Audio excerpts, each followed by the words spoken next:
Dead line ختم، غزہ میں اسرائیلی فوج نے موت کا رقص شروع کر دیا۔ فائرنگ کے کہکوں میں بچوں اور عورتوں کی چیخیں آسمان دہلانے لگی۔ 24 گھنٹوں میں مزید 320 فلسطینی شہید ہو گئے۔ غزہ کے ساتھ بن یونس میں بھی اسرائیلی جارحیت جاری، اسکول اور اسپتال بھی اسرائیلی بمباری کا نشانہ بنتے رہے۔ ڈیڈ لائن سے پہلے غزہ چھوڑنے والے فلسطینیوں پر فضائی حملہ، عورتوں اور بچوں سمیت متعدد جاں بحق۔ 20 لاکھ آبادی کے لیے پانی کا ذخیرہ بھی ختم ہونے کے قریب۔ لاشیں رکھنے کے لیے مردہ خانوں میں جگہ کم پڑ گئی۔ لاشیں آئس کریم کے لیے رکھے گئے ریفریجریٹر میں رکھی جا رہی ہیں۔ 700 بچوں سمیت شہداء کی تعداد 2200 سے تجاوز کر گئی۔ امریکی وزیر خارجہ کی سعودی عرب آمد، سعودی ہم منصب سے ملاقات، غزہ کی صورتحال پر تبادلہ خیال۔ شہزادہ فیصل بن فرحان نے کہا غزہ میں سیز فائر کیا جائے تاکہ انسانی بحران سے نپٹا جا سکے۔ غزہ تک انسانی امداد کی فراہمی یقینی بنانے کے لیے مل کر کام کرنا چاہیے۔ سعودی عرب کا اسرائیل سے غزہ کی ناکہ بندی فوری ختم کرنے کا مطالبہ۔ امریکی وزیر خارجہ اینٹونی بلنکن کا چینی ہم منصب سے ٹیلی فونک رابطہ۔ اینٹونی بلنکن نے بیجنگ سے مدد طلب کی کہ اسرائیل حماس تنازع مشرق وسطی کے دیگر ملکوں میں پھیلنے سے روکنے کے لیے حرکت میں آئے۔ چینی وزیر خارجہ نے کہا واشنگٹن کو تعمیری اور ذمہ دارانہ کردار ادا کرنا چاہیے۔ کہاں ہے مسلمان، کہاں ہے عرب؟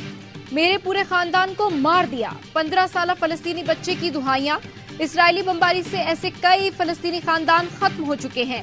حماس سے جنگ کے نام پر نہتے فلسطینیوں کا قتل عام جاری اور دنیا خاموش ہے۔ 20 لاکھ فلسطینیوں پر اس وقت بجلی، پانی اور خوراک کی فراہمی بند۔ اسپتالوں میں دوائیاں ختم ہو چکی، زخمیوں اور لاشوں کو رکھنے کی جگہ نہیں ہے۔ بچوں نے اپنے ہاتھوں پر نام لکھنا شروع کر دیے۔ اسرائیلی بمباری میں شہید ہو جائیں تو ماں باپ کو لاشیں شناخت کرنے میں آسانی ہو۔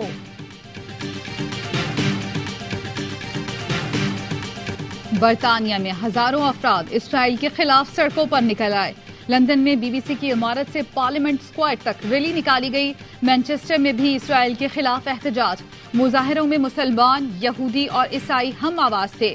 نیو یارک کے ٹائم اسکوائر پر اسرائیل کے خلاف نعرے۔ ٹورنٹو میں فلسطینیوں کے حق میں مظاہرہ۔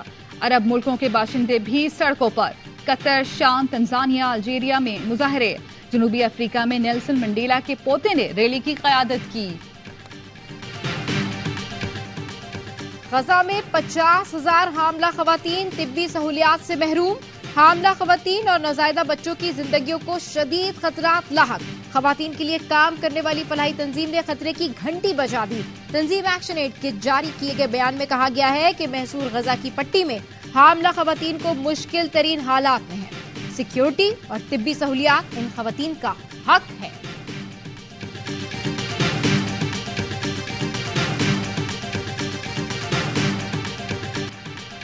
تربت میں 6 افراد کا قتل، نگراں وزیر اعلیٰ بلوچستان نے ایس پی تربت کو معطل کر دیا۔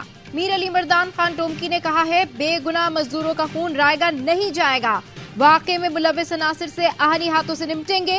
نگراں وفاقی وزیر داخلہ سرفراز بگٹی کی واقعے کی شدید مذمت، کہا ریاست مظلوم کے ساتھ کھڑی ہے، ناحق خون بہانے والوں کو ہرگز معاف نہیں کیا جائے گا۔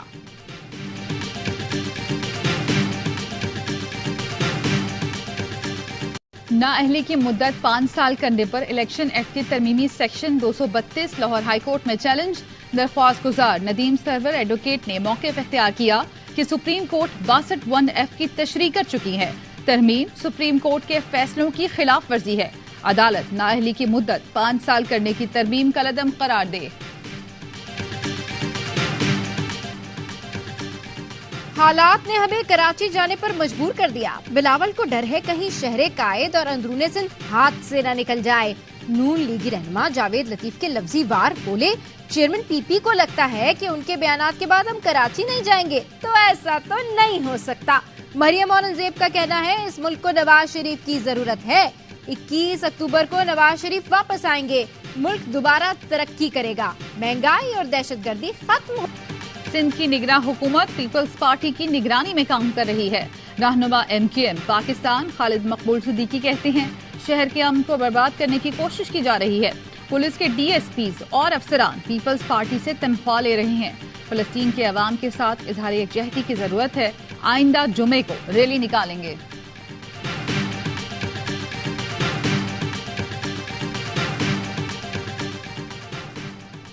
غیر قانونی مقیم تمام غیر ملکیوں کو پاکستان چھوڑنے میں 17 دن باقی. 31 اکتوبر تک پاکستان نہیں چھوڑا تو قانون نافذ کرنے والے ادارے گرفتاری اور ملک بدری کو یقینی بنائیں گے. پاکستانی خاتون کے افغان شوہر کو شہریت دی جائے. پشاور ہائی کورٹ نے کیس کا تحریری فیصلہ جاری کر دیا. فیصلہ دیا گیا پاکستانی خاتون کے شوہر وزارت داخلہ میں سٹیزن شپ سرٹیفکیٹ کے لیے اپلائی کریں. متعلقہ سرٹیفکیٹ حاصل کرنے کے بعد درخواست گزار پاکستانی شہریت کے لیے اہل ہوگا. کسٹمز کی کراچی ایئرپورٹ پر کارروائی. شارجہ سے آنے والے مسافروں سے 13 کروڑ روپے مالیت کے 168 موبائل فونز برآمد کر لیے. 4 مسافروں کو گرفتار کر لیا.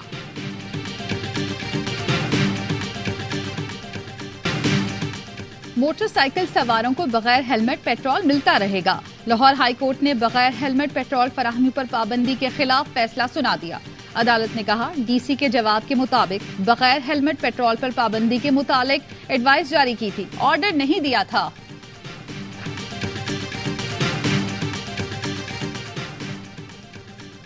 پاکستان میں برسر روزگار افراد کی تعداد 11 کروڑ 40 لاکھ، جبکہ رجسٹرڈ ٹیکس دہندگان کی تعداد صرف 80 لاکھ.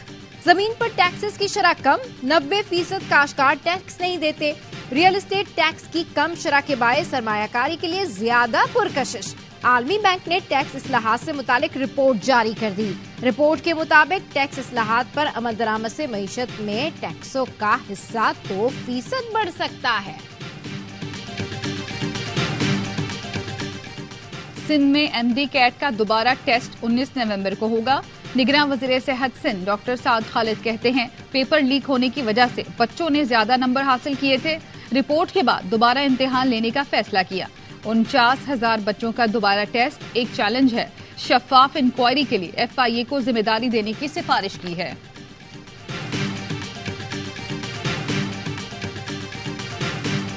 غزہ سے ایک دن میں 10 لاکھ شہریوں کی منتقلی سے انسانی بحران ہو سکتا ہے. یورپی یونین نے بھی خبردار کر دیا. خارجہ پالیسی کے سربراہ جوزف بریل نے کہا اسرائیل بین الاقوامی انسانی قوانین پر عمل کرنے کا پابند ہے. اقوام متحدہ کے سیکرٹری جنرل نے کہا ہر جنگ کے کچھ اصول ہوتے ہیں. اسرائیل کو عالمی انسانی قوانین کا احترام کرنا چاہیے. اسرائیل کا یرغمالیوں کی رہائی تک غزہ کا محاصرہ جاری رکھنے کا اعلان.